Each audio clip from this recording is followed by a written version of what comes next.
First time I went on stage. The next week, my name was on the radio. Come next week, Club Seville, Mike Epps, new comedian, da-da-da-da. So now the whole city coming up to me. Man, I heard you on the radio, you doing your comedy. I said, yeah, I'm doing my comedy thing. I'd invited my mama, my neighborhood, everybody out the next week.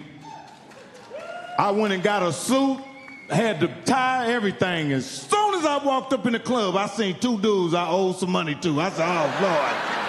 That fucking radio done told everybody to come up here. They like, yeah, I know where to find his ass at that comedy show next week.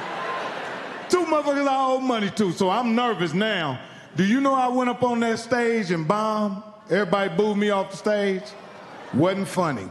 I'll never forget, I'm riding down the street, riding down Michigan Street, and I'm crying, because I'm like, damn, I've been a failure since the first grade. Fuck a life, I've been failing since a baby. You know how that feel to keep failing?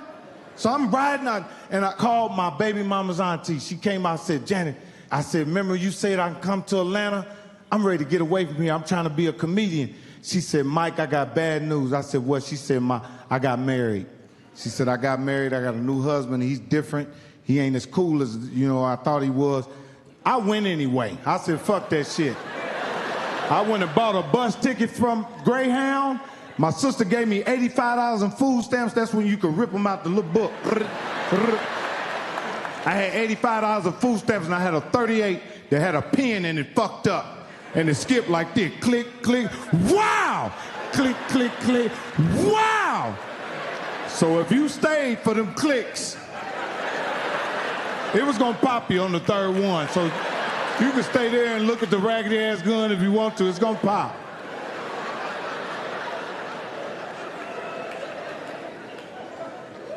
So by the time I get to Atlanta, I called Janet on the phone. So I said, Janet, I'm in Atlanta.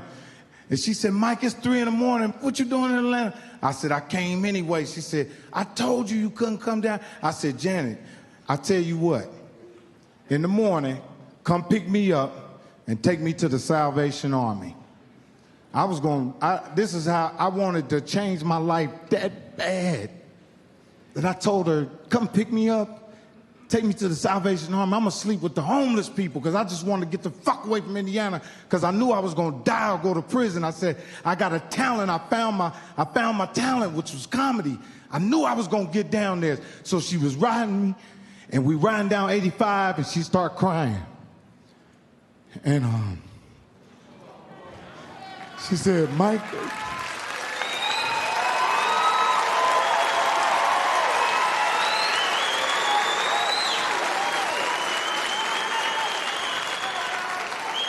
she said, Mike, I can't take you to the home. I can't take you there. She said, you can come and stay with me. But my husband works second shift. You can't come out the basement till 3 o'clock. So I'm in the basement hiding like Anne Frank. I hear the TV on, I hear people walking, but I can't move yet. About 2 weeks then went past. I done snuck upstairs, man, and he hadn't went to work. I come up out the basement, I got a pair of boxer drawers on and a bowl of cereal. And when he turned around, he said, who the fuck is you? I said, I'm Janet's nephew. He said, I don't know no Janet's nephew. So he called her on the phone. She talked to him, me and him sat down. I said, hey man, I'm just trying to save my life. I told him everything I was trying to do. The man let me live with them for a whole year. Got me a job.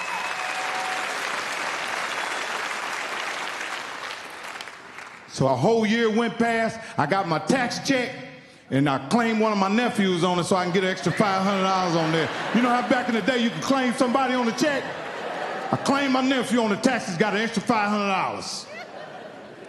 T.K. Kirkland, a comedian named T.K. Kirkland. You heard of T.K., T to the motherfucker K?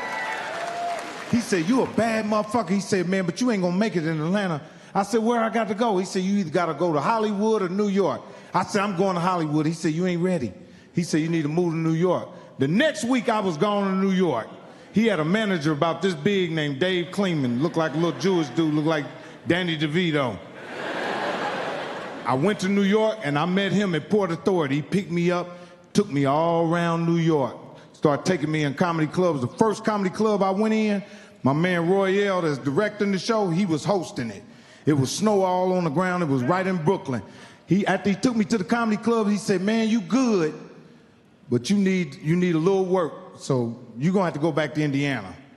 I'm sad than a motherfucker. I got to go back to Indiana. I'm crying because I know it's over with. I done failed again. On my way back there, every white person got a black friend. Not every white person, but a lot of you motherfuckers got black friends. This little Jewish dude had a black friend named TC. And TC, he said, man, I want to introduce you to somebody, because I was talking shit. I'm from the hood and shit. I done called the white man 3-4 white mans and all kind of shit. He said, I'm going to introduce you to somebody. So he introduced me to TC. TC was a professional squatter. He knew how to squat. He became friends with real rich white people and squatted their house while they gone out of town. So he was letting me live in these white people's house while they was gone. He's like, you better get out of here by Tuesday. I've been in motherfucking white people's house. Donnie Lalonde, there was a boxer named Donnie Lalonde. I'm in his apartment, right? I'm down in Soho. I'm living in his apartment, but they selling their apartment. I'm laying in the motherfucker on an air mattress, me and a girl laying in there, and the lady walk in to show somebody the pole. God, I said, yeah, I'm getting out of here. I ain't supposed to be in here. The first show that I ever did in New York was called New York Undercover. I don't know if you remember New York Undercover, but it had Malik Yobo and another little Spanish dude. Yeah, then I did Showtime at the Apollo. Remember Showtime at the Apollo? But I came as an entertainer. And you know who I was on the show with? Destiny's Child. They wasn't even nobody yet. They got out of an old raggedy-ass limo. They walked up in the thing. We was all dusty. I'm telling you some real shit. This early 90s, we all dusty. Ain't nobody got shit. Man, I did the Apollo, then I got on Def Comedy Jam. I did Def Comedy Jam. Then I got on the Def Comedy Jam tour. I said, oh man, I gotta go now. I got time to go to LA. So I took a bus from New York to LA. Took 7 days to get here. I called a buddy named Red Grant. I said, man, I'm out here. He said, man, I ain't got no furniture in my house, but you come and sleep on my floor. I went over to Red Grant's house, sleeping on his floor. While I'm staying in the apartments, it was apartments called Wasika Trails. I'm living in apartments over at Wasika Trails. I ran into a little young dude, man, but he had a good ass heart. He was a good dude. His name was Marcus. He was telling everybody he was my manager. We riding around, and this is my manager. But I didn't know who he was. I didn't know. People was like, you know who that is, though? I said, no, he's nice to me. I don't know what the fuck he do. Man, we riding around, do a show at the comedy club. We at the Comedy Store. And when I got off stage, Marcus said, man, Ice Cube want to holler at you. When I turned around, Ice Cube and John Singleton was standing right there. I said, oh, man. Ice Cube said, what up? I said, what's up? He said, can you act? I said, hell yeah, I can act. I started auditioning for the movie. He made me audition for that movie about 7 times. Every time I thought I had the movie, he looked at me, kept doing like this, like, you got the movie. And I was looking at him like, thank you. But every time I come back, it was more comedians reading for it. I'm like, oh, he playing with my head. So I got the role. I got the role.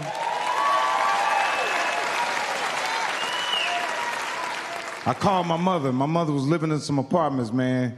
And I called my mother. I said, Mama, what you want? She said, just buy me a washer and dryer. That's all I want. I said, I'm going to buy your house. She said, no, you're going to fuck my Social Security up. I get $700 a month, and you're not finna fuck my Social Security up. Because she wouldn't let me give her no check or nothing, because the Social Security people, I had to fold the money up and back into her like this. And slide it to her.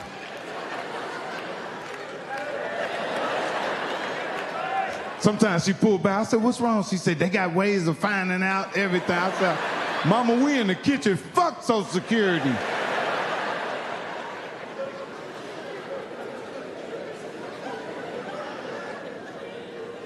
And I've been sober for 20 years. I've been sober for 20 years. I work with some of the best actors and actresses in the world, you know what I mean? First movie I did was Next Friday. Yeah. The second movie I did was All About the Benjamins. I was on coke by then. I'm in the motherfucking movie. Go watch that movie again. Nigga, I was high in the motherfucking. When I was saying 15, 30, 35, 40, 45, 47. I was on coke like a motherfucker.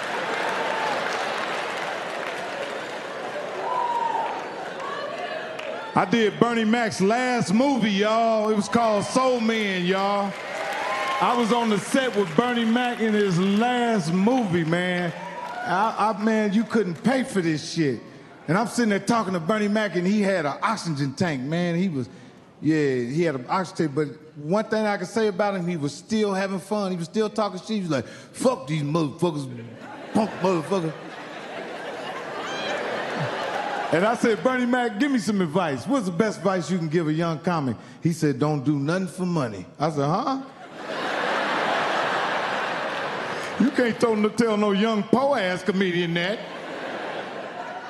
The next movie I did was Welcome Home, Roscoe Jenkins. Then I did a movie called Jumpin' a Broom. Then I did a movie called Petey Green. You ain't never seen that, have you? Go check it out. Me, Don Cheadle, Taraji, Chiwetel. Go check it out. These are independent films. Then I did another movie with Forrest Whitaker called Vipaka. And I played a nigga in all these movies, y'all. And I got a chance to work with the great Whitney Houston, man. And just coming on the set with her every day was crazy, because she didn't want to fuck with nobody with me. Come on, let's go smoke a cigarette. And me and her on the... This how she was on the side of the building smoking a cigarette like this. I said, this the best time to ask Whitney Houston some real shit. I said, did Ike and Tina have anything on you and Bobby Brown? She said, hell no. They didn't have shit on us. I just want to tell y'all, man, the whole time I was on that journey, I was delusional. And I just like to tell y'all that it's okay to be delusional. You know what I'm saying? Sometimes you gotta be delusional. You gotta be out of your motherfucking mind to be successful, to become great. You gotta be blissful. Delusion comes from trauma. It comes from not being accepted. So whatever you got to do to make it, to become who you need to become, stay delusional. I'm Mike Epps, man. I love y'all.